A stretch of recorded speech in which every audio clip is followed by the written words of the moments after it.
বিধায়ক হবার পর প্রথমবার দেবীপুরে এলেন মেমারির নবনির্বাচিত বিধায়ক মানব গুহ।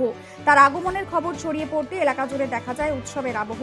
কেউ তাকে এক নজর দেখার জন্য ছুটে আসেন, কেউ প্রণাম করেন, আবার কেউ আবেগে জড়িয়ে ধরেন নবনির্বাচিত বিধায়ককে। সাধারণ মানুষের এই উচ্ছ্বাস ও ভালোবাসার ছবি যেন এক অন্য বার্তা তুলে ধরে। এদিন প্রথমে দেবীপুরের হরিচাঁদ গুরুচাঁদ মন্দিরে যান মানব গুহ। সেখানে উপস্থিত মহিলারা তাকে বরণ করে নেন। এরপর মন্দিরে প্রবেশ করে পুজো দেন এবং উপস্থিত মানুষের উদ্দেশ্যে বক্তব্য রাখেন। পরে তিনি দেবীপুর কালী মন্দিরেও যান। সেখানে পুজো দিয়ে এলাকাবাসীর সঙ্গে কথা বলেন এবং নিজের বক্তব্য তুলে ধরেন। মেমারিবাসী ভরসা করে বিজেপিকে ভোট দিয়েছে, পদ্মফুল ফুটিয়েছে। এখন কাজ করার পালা। বিজয় মিছিলগুলো হয়ে যাক, এই কটা দিতে চলবে। দেখো, 15 বছরের শাসনকালের একটা সমাপ্তি হয়েছে। মানুষ আনন্দে বিজয় মিছিল করবে। কটা দিন বিজয় মিছিল যাক, তারপরে একদম পুরোপুরি কাজ শুরু হয়ে যাবে। তোমরা দেখছো অলরেডি আমি মিটিংগুলো অ্যাটেন্ড করছি। ডিএম অফিসে মিটিং চলছে, পরপর 2 দিন মিটিং হয়েছে। বিডিও অফিসে মিটিং হয়েছে, আজকে পঞ্চায়েত সমিতির বৈঠকও আছে। যা যা কাজ পেন্ডিং পড়ে আছে বা আটকে আছে সেগুলো সবগুলো আগে চালু করে দেওয়ার ব্যবস্থা করা আছে। আপনি বললেন ডিজে বাজবে না, কি বলবেন? দেখো, ডিজে বাজাবার ইচ্ছা তো আমারও প্রচুর পরিমাণে ছিল। অভিষেক বন্দ্যোপাধ্যায় নিজে মেমারি বাস স্ট্যান্ডে এসে বলে গেল 4 তারিখের পর ডিজে বাজাবো। আমারও খুব ইচ্ছে করছিল ডিজে বাজাতে, কিন্তু কী করবো, দল করি। তাই দলের যিনি রাজ্য প্রেসিডেন্ট আছেন শ্রমিক ভট্টাচার্য এবং সরকারের মুখ্যমন্ত্রী শুভেন্দু অধিকারী পরিষ্কার বলে দিয়েছেন শান্তি বজায় রাখতে হবে। তাই দলের নির্দেশ শিরোধার্য, শান্তি বজায় রাখতে হবে। একটা সময় আপনিও সাংবাদিকতার কাজ করেছেন। গত ভোটের আগে, বিধানসভা ভোটের আগে ওদের নেতারা সাংবাদিকদের পর্যন্ত হুমকি দিয়েছে, কি বলবেন? এখন আর এরকম হবে না। আগে কি হয়েছিল সেই পুরনো কথা ভুলে যাওয়াই ভালো। এখন আর ওরকম হবে না। মুখ্যমন্ত্রী গত 7 দিনে কি করেছে আপনারা দেখে নিয়েছেন।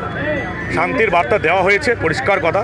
2021 এবং 2024-এ তৃণমূল যা করেছিল, বা 2026-এও যদি তৃণমূল জিততো, প্রত্যেক অফিসে বিজেপি কর্মী সমর্থকদের নাম রেডি ছিল কাকে কাকে মারা হবে। ফলে তৃণমূল যেটা করেছে সেটা আমরা করবো না, এটাই দলের নির্দেশ, সেটা মানা হচ্ছে। আর সরকারের উন্নয়ন তো শুরু হয়ে গেছে, তোমরা দেখতেই পাচ্ছ। আগে আরও অনেক জিনিস দেখতে হবে। আপনি বলেছিলেন বিধায়ক হওয়ার পর সাংবাদিকদের ভাবো, কি ভাবছেন?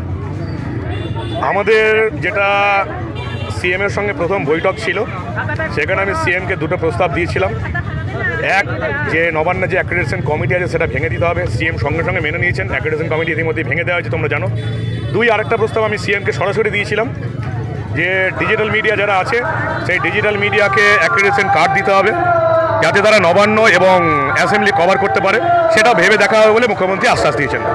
সংবাদ মাধ্যমের মুখোমুখি হয়ে মানব গুহ বলেন, 4 তারিখে অভিষেক বন্দ্যোপাধ্যায় ডিজে বাজানোর কথা বলেছিলেন। আমরাও জয়ী হয়েছি, আমাদেরও ইচ্ছা ছিল ডিজে বাজানোর, কিন্তু দল আমাদের যে নির্দেশ দিয়েছে আমরা সেই পথেই চলছি। নির্বাচনের আগে সংবাদ মাধ্যমকে হুমকি দেওয়ার অভিযোগ প্রসঙ্গে তিনি বলেন, আগে যা হয়েছে সেগুলো ভুলে যান, নতুন করে আর এসব হবে না। এছাড়াও তিনি জানান, সদ্য বিধায়ক হওয়ার কারণে বহু কাজ এখনো বাকি রয়েছে। ধীরে ধীরে সমস্ত কাজ শুরু হয়েছে এবং আগামী দিনে তার ফল সাধারণ মানুষ পাবেন। তার কথায়, গত 15 বছর ধরে যারা তৃণমূলের অত্যাচার সহ্য করেছেন, চুপচাপ ছিলেন, তারা একটু মন খুলে আনন্দ করুন। আমরা কাজ শুরু করে দিয়েছি, আগামী দিনে তার ফল আপনারা দেখতে পারবেন। পশ্চিমবঙ্গকে সোনার বাংলা গড়ে তোলার লক্ষ্যে আমরা এগিয়ে চলেছি। দেবীপুর থেকে দিনেশ শীলের রিপোর্ট, মেমারি আপডেট নিউজ।